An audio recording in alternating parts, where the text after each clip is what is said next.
आइए शुरू करते हैं सत्यवचन। सत्यवचन क्या है? उस जंगल का सत्यवचन जहां गोलियां चली। आखिर क्या है उस बस्तर का सत्यवचन जहां नक्सलियों का गढ़ माना जाता है? और क्या है उस आंदोलन का सत्यवचन जो चला तो बस्तर में मगर उसकी गूंज दिल्ली तक सुनाई दी?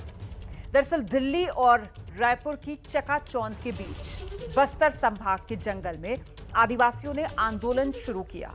1 महीने से आंदोलनकारी सिलेगर सीआरपीएफ कैंप का विरोध कर रहे हैं और विरोध तब और प्रचंड हो गया जब 3 लोगों की सुरक्षा बलों की गोली से मौत हो गई। पुलिस ने दावा किया वो नक्सली थे, लोगों ने कहा वो तो निर्दोष ग्रामीण। तो एक तरफ नक्सलियों की बंदूक, दूसरी तरफ सुरक्षा बलों का कैंप, दोनों के बीच खड़ा आदिवासी दोनों ही तरफ से पिस गया।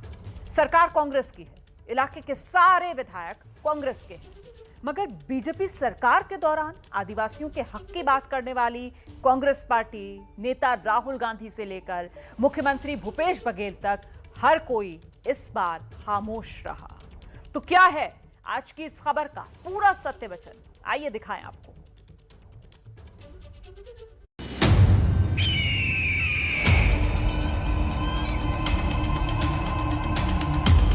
जब कभी नक्सलवाद खत्म होगा तो इसी इलाके में अंतिम नक्सली मारा जाएगा। आप समझ रहे हैं ये कितना अति संवेदनशील इलाका होगा। कैंप हटाने की मांग को लेकर अड़े हुए हैं। आदिवासियों की हत्या बंद करो। प्रशासन समझाइश देने के लिए एक के बाद एक प्रतिनिधिमंडल उनके पास भेज रहा है। जब इस तरह के कैंप बनते हैं तभी यहाँ सड़क बन पाती है, तभी यहाँ पुल पुलिया बन पाते हैं, तभी स्कूल और अस्पताल बनते हैं।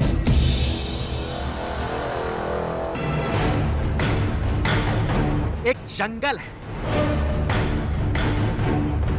जंगल में कुछ लोग हैं,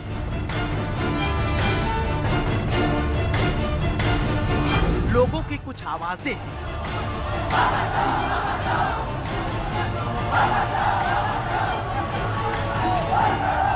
आवाजों के कुछ तकाजे हैं। सीआरपीएफ वापस लो। और उन तकाजों के बीच बसा है एक तिलिस्म।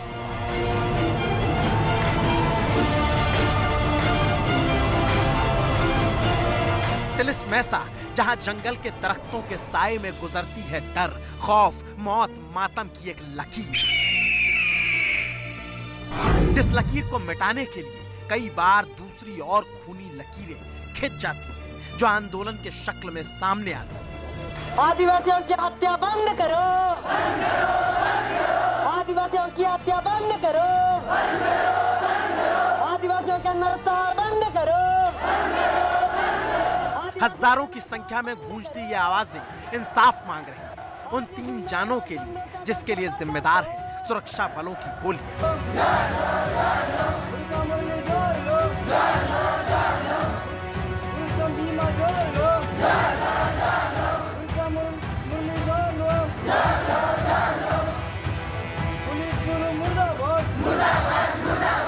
आंदोलन खत्म नहीं होगा, क्योंकि मैं ये बोलूं कि मैं ये आंदोलन खत्म है तो जो भाई मेरे 3 लोग उनकी खून बहा गया है और जो बहन की उस इतने क्रूरता के साथ गिरते पड़ते घर पहुंचने के बाद खत्म हो जाती है, तो उसके बाद अगर हम ये बोलेंगे, मैं ये बोलूंगी कि आंदोलन खत्म है, तो मेरे लिए बहुत नाइंसाफी। शहरों की चकाचौंध से दूर छत्तीसगढ़ के बीजापुर के जंगल के पेड़ों पर न जाने कहां से इस बार फलों की जगह आदिवासी उगाए।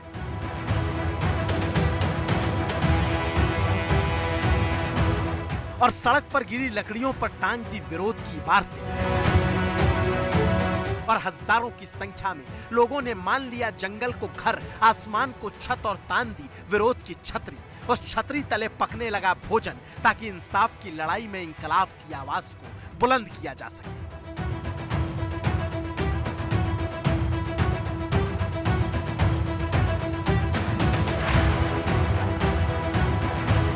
यहाँ पर संघर्ष करते हुए हमारे 3 लोग की हत्या हुई है। उसके साथ साथ जो गर्भवती महिला हैं, जो उसकी भी मतलब वो जो शहीद हो गए, उसको भी नया जांच होना चाहिए। और जो 3 नक्सली बोल के कह रहे हैं उसका जांच होना चाहिए। लेकिन ये सब कुछ तो कल तक चला। अब तक आपने जो देखा वो कल तक की कहानी थी। आज कहानी बदल चुकी है, पूरी तरह से बदल चुकी है। यही मंच था और ये जो आप देख रहे हैं लकड़ी जो कि आज नीचे है, इसी लकड़ी से मंच को बनाया गया था। यहीं से आंदोलन की रूपरेखा तय हो रही थी। करीब 1 महीने के बाद ये सब जो है मंच यहाँ से हटा दिया गया है। जो बैनर पोस्टर लगे थे वो भी निकाल दिया गया है।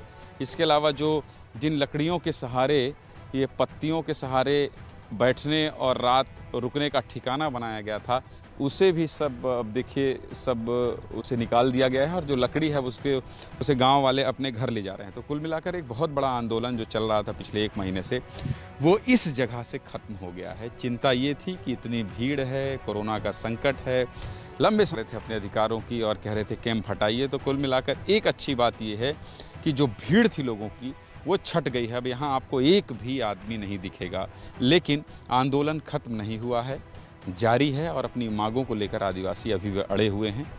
लेकिन ये इलाका जो है, यहाँ आपको कल 10-20 हज़ार की संख्या में आदिवासी दिखते, लेकिन आज कोई नहीं है। मतलब ना सिर्फ तस्वीर बदली बल्कि तासीर और ताबीर भी बदल गई। ना सिर्फ सड़क से लकड़ियां हट गई बल्कि लोग भी यहाँ से हट गए। और जब सब लोग हट गए तब हमें मिला एक बच्चा। उस बच्चे ने हमें कुछ हकीकत बताई। आंदोलन वाली जगह में हूँ। आंदोलन खत्म हुआ है ऐसा नहीं कहा जा सकता, लेकिन भीड़ यहाँ से हट गई है। नागेश हैं, इनका घर यहीं है और ये 12वीं तक पढ़े हैं साइंस लेकर। और आगे पढ़ना है? जी सर। क्या करना है आगे पढ़ के कुछ कोर्स करके नौकरी करना। क्या कोर्स करोगे? BSc, BA, BCom? BSc। BSc? जी सर। ये बताइए कि यहाँ क्या क्या चाहिए आपको? हम लोग को स्कूल, हॉस्पिटल, आंगनबाड़ी, करंट, सब रोड चाहिए। सब चाहिए? जी सर। ये आंदोलन जो हो रहा था इससे तो बहुत दिन तक रोड का जो निर्माण है, सड़क बनने का काम है, वो ठप था। अब गाड़ियाँ जाने लगी, शुरू हो गया है काम। जी सर। आदिवासियों की हत्या बंद करो, आदिवासियों की हत्या बंद करो, आदिवासियों का नरसंहार बंद करो, आदिवासियों का नरसंहार बंद करो। आज ये सुंदर राजगंधों संकट से बर्खास्त हो। स्थानीय बच्चा नागेश कहता है उसे सड़क चाहिए, उसे अस्पताल चाहिए, उसे विकास चाहिए। जब इलाके के बच्चे को विकास चाहिए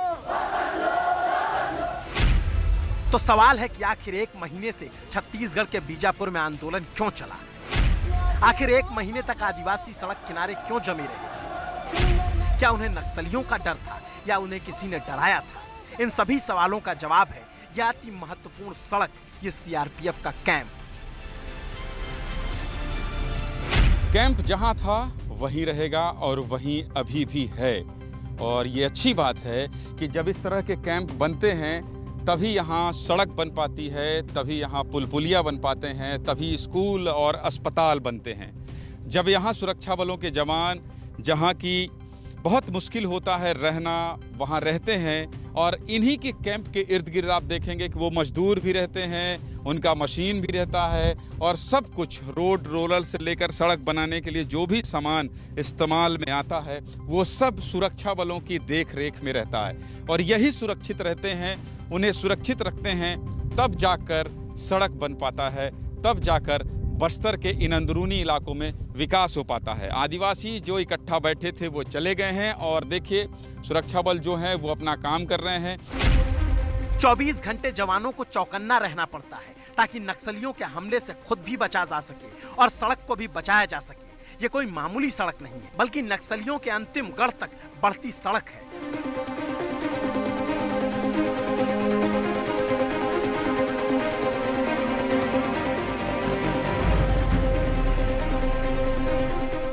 बीजापुर से जगरकुंडा को जोड़ने के लिए सड़क निर्माण का काम चल रहा है। यहाँ कुल 22 किलोमीटर की सड़क बननी है, जिसकी निगरानी के लिए मुकुर नाम की जगह पर CRPF कैंप बनाया गया। और CRPF कैंप इसलिए बनाए जाते हैं सड़क बनने के साथ ही क्योंकि कई बार मौके का फायदा उठाकर नक्सली सड़क के गड्ढे में ID ब्लास्ट फिट कर जाते हैं, उसे दूर से धमाका कर जवानों को निशाना बनाते हैं। लेकिन यहाँ पर CRPF कैंप का स्थानीय आदिवासी विरोध करने लगे। आरोप लगा कि CRPF ने रातों रात बिना ग्राम सभा की अनुमति के यहाँ कैंप बना लिया और आदिवासियों को ये भी लगता है कि कैंप लगने से उनके अधिकारों का हनन होगा। तो ऐसे में 17 मई को विरोध आक्रामक हुआ और सुरक्षा बलों की तरफ से फायर खोल दिया गया। 3 ग्रामीण बेमौत मारे गए।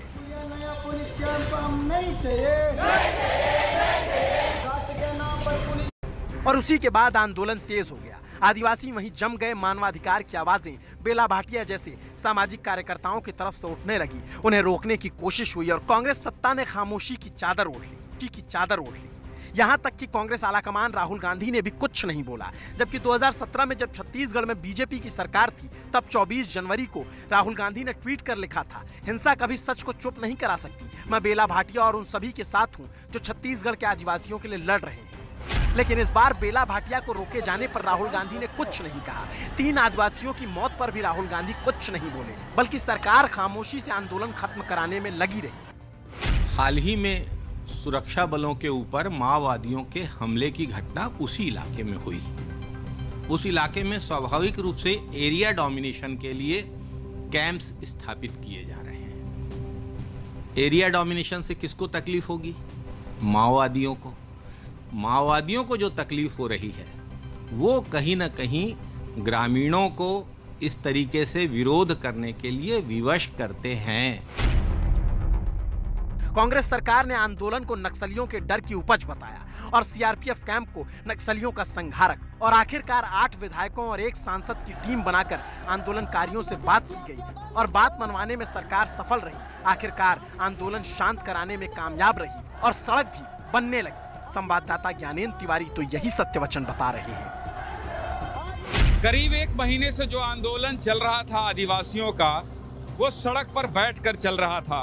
और इस इलाके में, जिसको अति संवेदनशील इलाका कहा जाता है, यहाँ सड़क की बहुत ज़्यादा ज़रूरत है और इसे ही बनाने के लिए कैंप लगाए जाते हैं। एरिया डोमिनेशन के लिए कैंप लगाए जाते हैं। एक अच्छी बात यह है कि आंदोलन की भीड़ हट जाने से ये जो पहिया है जो रुका था करीब 1 महीने से, वो शुरू हो गया है। सड़क का काम शुरू हो गया है और आज से ये रोड रोलर जो है वो इस सड़क पे चलने लगा है। तो कुल मिलाकर ग्रामीण जो हैं वो भी ये कहते हैं कि उन्हें सड़क चाहिए, बिजली चाहिए, स्कूल चाहिए, अस्पताल चाहिए।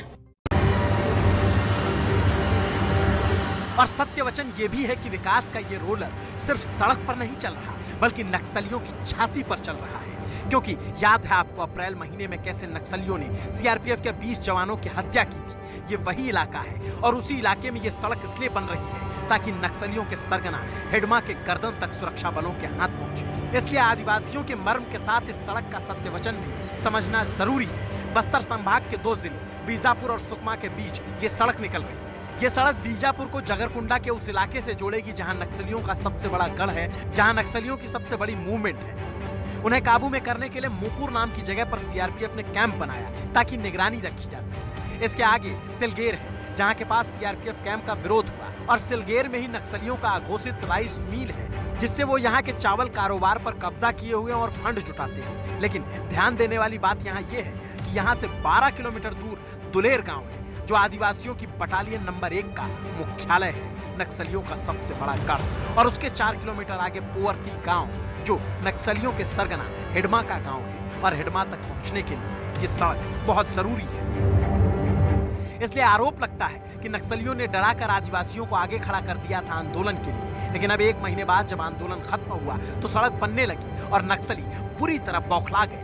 तो अब उस क्षेत्र में लगातार कैंप खुलते जा रहे हैं, थाने खुलते जा रहे हैं, जिससे पुलिस की पहुंच बढ़ी है और हम उन इलाकों तक भी आसानी से हमारी पहुंच बढ़ी है जो इलाके पहले काफ़ी दूर होते थे और जहां पहुंचने में 1 या 2 रात का समय लगता था। अब हमारी फोर्स 1 दिन में सुबह से ही उस जगह पर पहुंच जाती है।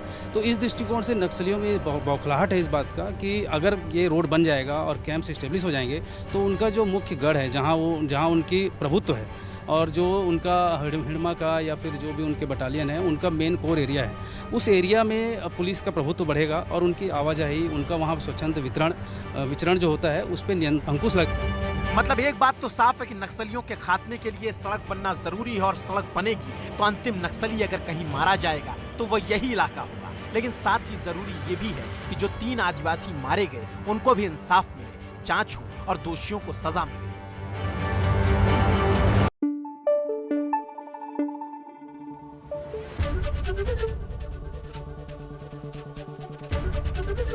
एबीपी न्यूज आपको रखे आगे।